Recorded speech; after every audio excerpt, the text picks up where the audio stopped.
একটা লোক বাংলাদেশের ভিতরে আমরা ঢুকতে দেবো না, ইনশাল্লাহ আমরা আছি।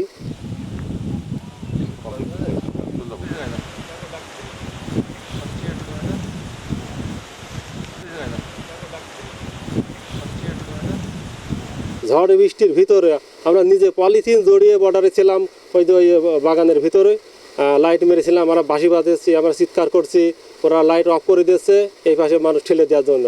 কিন্তু আমরা চেষ্টা করে যাচ্ছি যে একটা লোক মানুষ যদি এই পরে না আসে, আমরা এইভাবে খুব চেষ্টা করে যাচ্ছি ইনশাল্লাহ। কিন্তু ওরা এত চেষ্টা করে যাচ্ছে, আপনারা তো দেখছেন জানছেন ভারতের কি অবস্থা, বাংলাদেশের মানুষ কি ইন্ডিয়ান মানুষ আমরা নিজেও জানি না, কিন্তু এই বাংলাদেশের ভিতরে ঠেলে দেওয়ার জন্য। কিন্তু কেন, এটা একটা সমাধান আমরা চাই, কিন্তু এটা ঠিক না। কেন আসবে বাংলাদেশের ভিতরে এত মানুষ? আপনার রোহিঙ্গা যখন আসে, আমাদের এমনি ছোটো রাষ্ট্র, এত মানুষ এসে আমাদের জনসাধারণের জন্য সমস্যা হয়ে যাচ্ছে।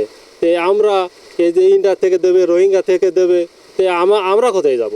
আর তারা তো মানুষ, এ তো অবশ্যই এটা সমাধান করতে হবে, কিন্তু ঠেলে দিচ্ছে বাংলাদেশের ভিতরে, ঠেলে দিচ্ছে বাংলাদেশের ভিতরে, কিন্তু এটা ঠিক না। আমরা একটা লোক বাংলাদেশের ভিতরে আমরা ঢুকতে দেবো না, ইনশাল্লাহ আমরা আছি। বিজিবির সাথে তারাও থাকে, রাইতে আমরাও থাকি, টল দিই, রাত দিন 24 ঘন্টা তাদের টল।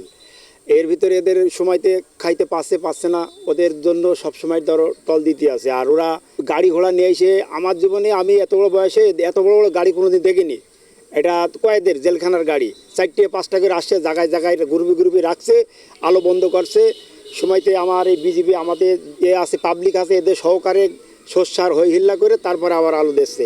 সময়তে গাড়ি উঠাই নিয়ে আবার চলে যাচ্ছে, আবার নিয়ে আসছে, এই পান থেকে ওই পানে যাচ্ছে, এই পান থেকে এই পানে আসছে।